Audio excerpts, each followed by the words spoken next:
얼마나 우리가 하나님을 사랑했는가 한번 생각해 봐야 되겠습니다. 우리들의 가슴 속에는 하나님이 살아계시는가? 우리들의 가슴 속에 하나님이 꿈틀거리고 있는가? 세례 요한은 뱃속에서부터 예수를 만났을 때, 뱃속에 예수를 만났을 때 같이 꿈틀거렸는데 그 꿈틀거림의 역사가 우리의 가운데 있는가? 그래서 우리들의 삶 속에 하나님이 계시는가 생각해 봐야 되겠습니다. 자, 우리들의 가슴 속에는 누구의 소원이 있을까? 내 개인의 소원이 있을까? 아니면 하나님의 소원이 있을까? 삶의 현장에서 우리들의 목적은 과연 무엇인가? 다윗을 고백할 때 하나님이 다윗에 대해서 내 마음에 합한 자다. 또 하나님은 중심을 보시느니라 그 말을 하셨는데 그 중심을 보신다는 말은 무엇인가? 우리가 그 연속곡을 볼 때는 말이에요. 연속곡 볼 때는 슬픈 연속곡이 나올 때 우리는 종종 눈물을 흘리곤 합니다. 그런데 진짜 눈물은 우리가 그 하나님의 사랑을 깨닫고 그 하나님의 역사하심을 생각할 때 눈물이 막 나와야 되는데 저는 그것을 그렇게 비교해 보곤 합니다. 과거에 첫사랑의 은혜를 받을 때 하나님이 나를 구원해 줬다라고 하는 그런 깨달음이 있을 때는 한없이 울었는데 세월이 지나가면서 눈물이 많이 메마르게 되는 거죠. 그 감격이 어디 갔는가 생각해 봅니다. 자, 다윗을 한번 먼저 생각해 보려고 합니다. 다윗은요, 그 가슴 속에 자기의 복잡한 일이 남아있는 것이 아니라 그 가슴 속에 그 하나님이 계셨기 때문에 하나님이 계실 뿐만이 아니라 하나님의 원하심, 즉 하나님의 소원, 하나님의 뜻, 그것이 뭐냐? 하나님이 내가 그의 중심을 보느니라 그런 뜻입니다. 그 마음속에 하나님만 있었던 것이 아니라 하나님의 원하심이 무엇인가?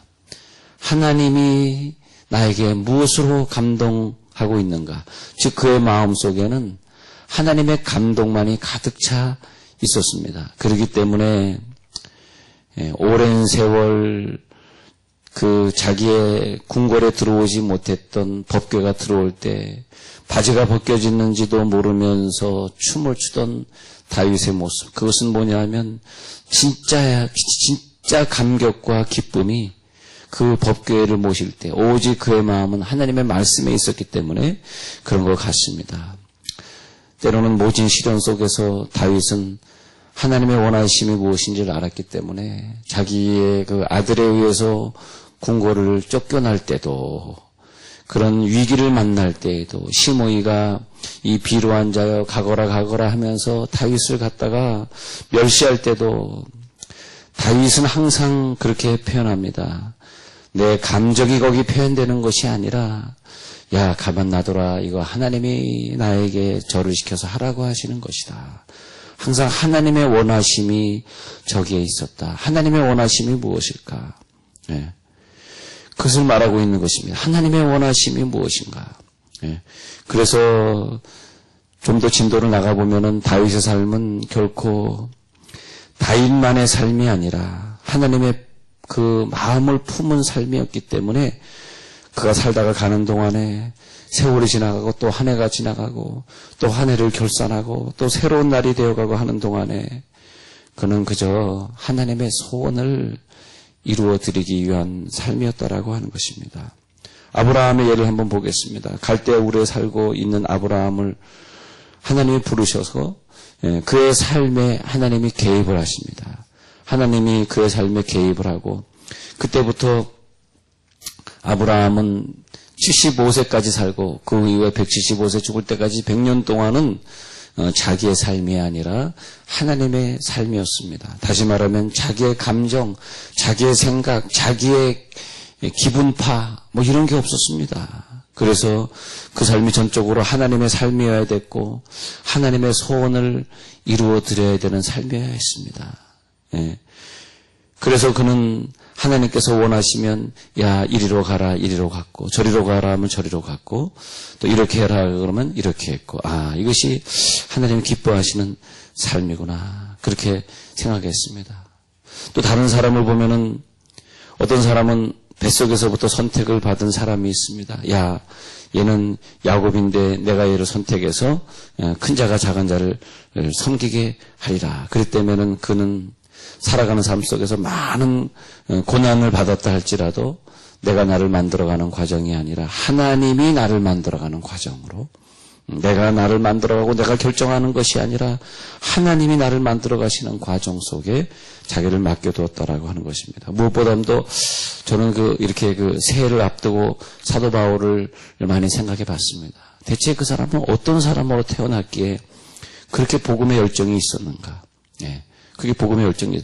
저는 사도 바울의 복음의 열정을 갖다가 제 나름대로 간단하게 선을 한번 그려보면은 사도 바울의 복음의 열정이 한 이 정도다 이렇게 본다면 말이에요. 어떤 목사님의 설교를 들으면 정말 사도 바울의 열정만큼 별정이 있으신 분도 많이 봤고요.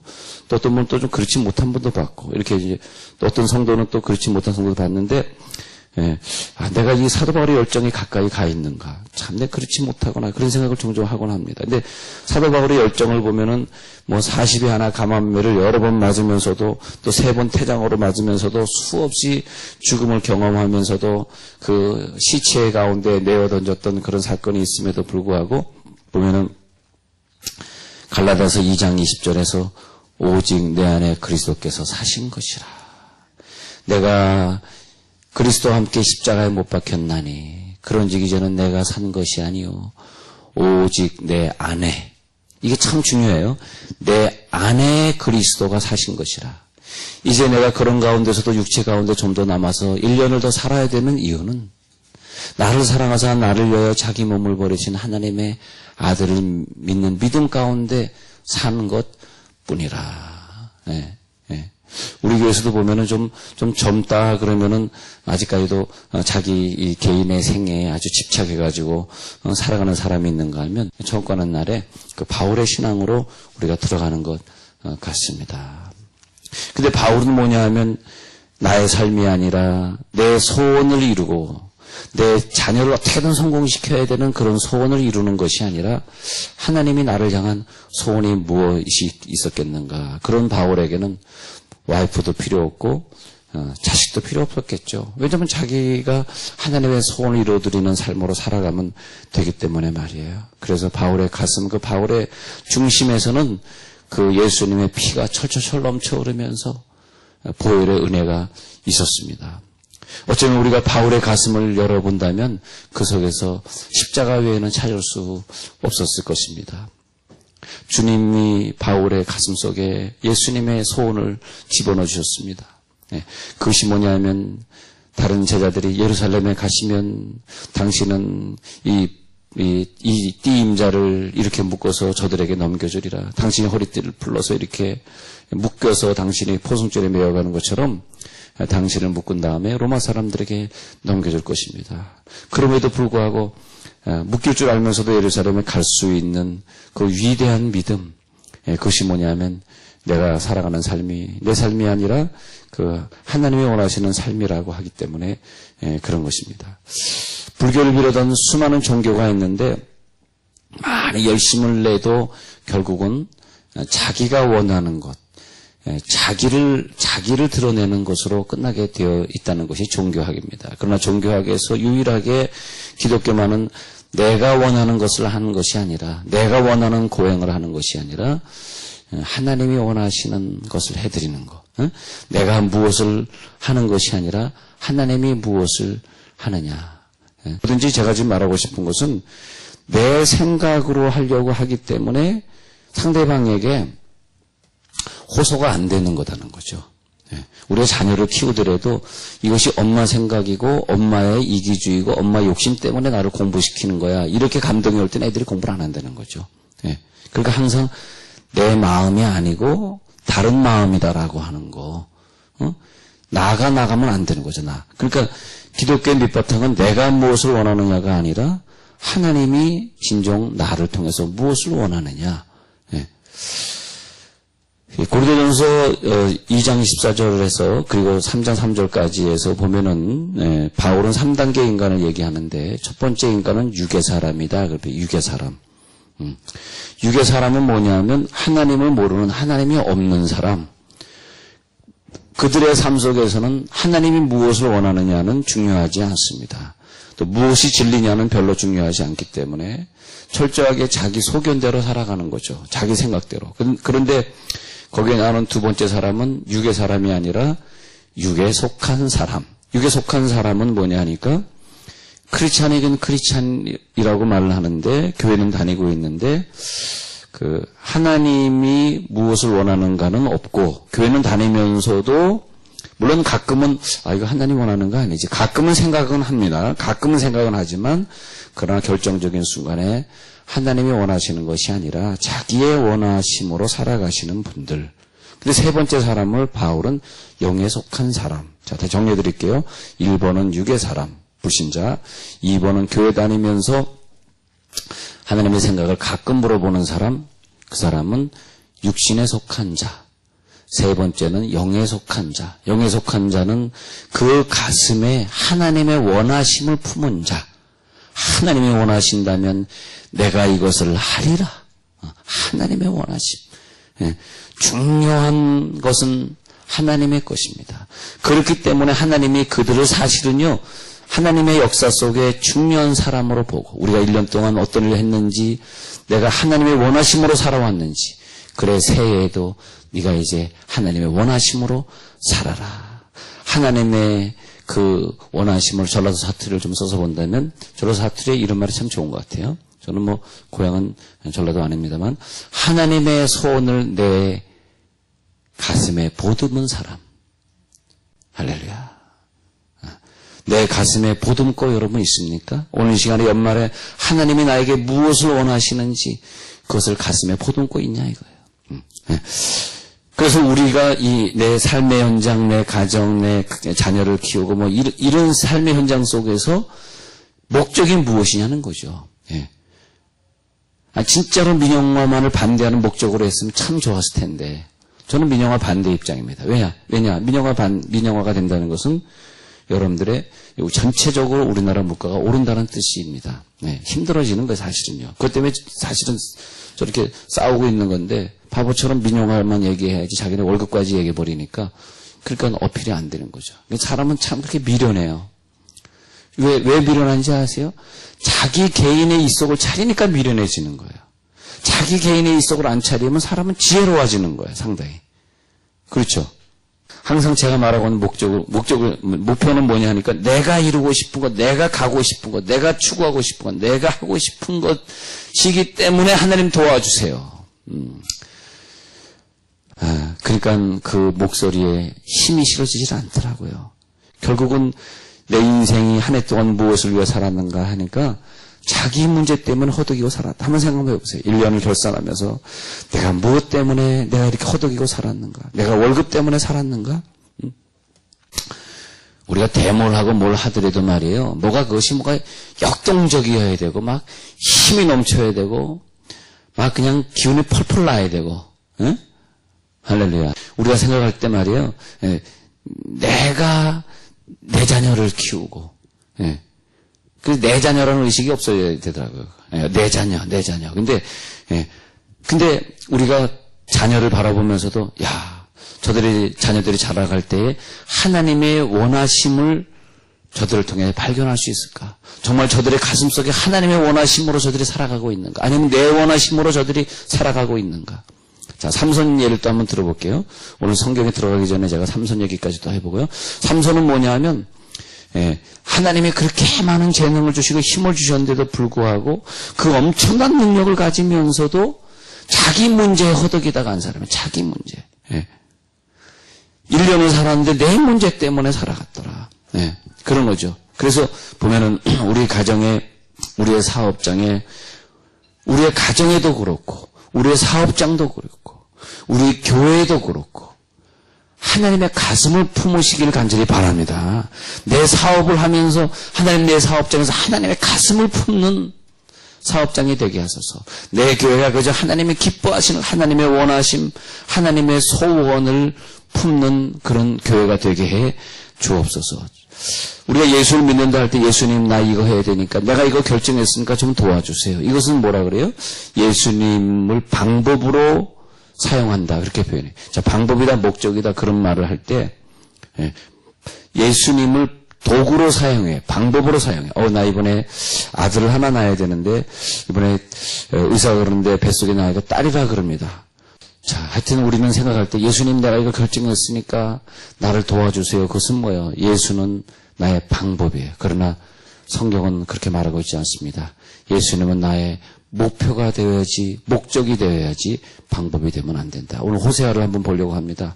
호세아는요, 동시대 이사야와 같이 사역하던 사람인데, 이사야는 이사야서를 보시듯이 책도 두껍고 상당히 오랜 세월 이사야는 사용되었고, 또 그리고 큰 선지자, 대선지자였고, 그리고 왕궁에 드나들면서 사역을 했던 사람. 호세아 입장에서 보면 호세아는 개척교회 목사고 이사야는 대교회 목사니까 왜 나를 왜 대교회 목사로 세워주지?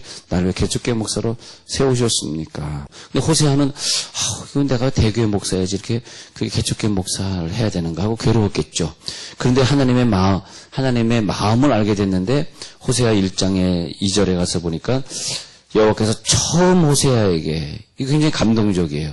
여러 번 말씀하신 것도 아니야. 처음 음성을 들었는데 그 음성이 뭐냐 하니까, 야, 너 저 큰 교회 명성교회 가서 목회해라. 김상원 목사님이 은퇴할 때가 됐어. 이제 70이야. 이제 올해 은퇴한다. 내가 너를 그 명성교회 담임으로 불렀다. 뭐 이 정도 음성이 들렸어야 되는데 그런 명성은 없고, 주야, 명성은 없고 처음으로 호세아에게 한 말씀이 고작 뭐냐 하면 넌 어디 가서 목회하라가 아니라 가서 창녀랑 결혼해라. 세상에 그때 뭐 창녀 목회는 또 뭐예요? 너는 고멜 한 사람을 데리고 목회해라. 고멜 한 사람이 네 교인이다. 그러니까 처음 하신 말씀 치고는 좀 너무하지 않습니까? 정말 이거. 응? 그런데 그뿐만이 가서 음란한 여인을 만나가지고 음란한 자식을 낳아라. 왜냐? 그것이 내 마음이야. 이스라엘 백성들이 얼마나 음란했는지 네가 몸으로 보여줘. 그것이 내 마음이야. 네가 하는 목회는 그저 내 마음을 깨달아 알면 돼. 제가 지난주 이 시간에 8시 반 예배 때문에 설교하기를 우리가 은혜를 받는다는 걸 뭐라 그랬어요? 하나님의 마음과 똑같은 걸 느끼는 거. 그 여인이 누구라고요? 라마에서 살던 여인들. 죄 없이 자기의 아들이 2살 미만이라 그래서 로마 병정의 칼에 죽여야 했던 그 여인들이 하나님의 마음과 똑같다. 죄 없는 아들을 십자가 못 박기 위해서 이 땅에 보내는 여인의 마음과 똑같으니 그것을 가리켜서 은혜라고 말을 한다. 우리가 이 땅에서 왜 나에게 고난이 있습니까? 아픔이 있습니까? 그렇게 말하지 말라는 거예요. 내가 지금 고난이 있는데 그것이 하나님의 고난과 같이 오버랩을 시킬 수만 있다면 그것보다 더 큰 은혜는 없다. 여러분 천국에 가보세요. 이 땅에 부자로 살고 권력 가지고 사는 것이 굉장히 은혜 받았다고 고백할 것 같아요. 여러분 우리가 여기서 예수를 열심히 잘 믿는 것은 천국에 가가지고 어떤 고백을 할 것인가 그거 연습하는 거예요. 천국에서 어떤 생각이 들까 그거 연습하는 것이 이 삶의 잠깐 동안의 삶일 뿐입니다. 우리는 이제 천국에서 만나면 영원히 거기서 살게 될 텐데 이 땅에서 우리 잠깐 권력을 못 누리고 이 땅에서 물질을 못 누리는 것 그것이 뭐가 그렇게 한스러워요. 이 땅에 사는 동안 하나님의 마음이 그렇게 고난의 마음이었기 때문에 내가 고난을 하나님의 마음은 그런 고난이었기 때문에 은혜를 받은 자가 과부고 고아 그들을 가리켜서 은혜를 받은 자다. 고아와 과부를 멸시하지 말라. 그들을 도와주라. 왜? 그들이 은혜를 받은 자니까.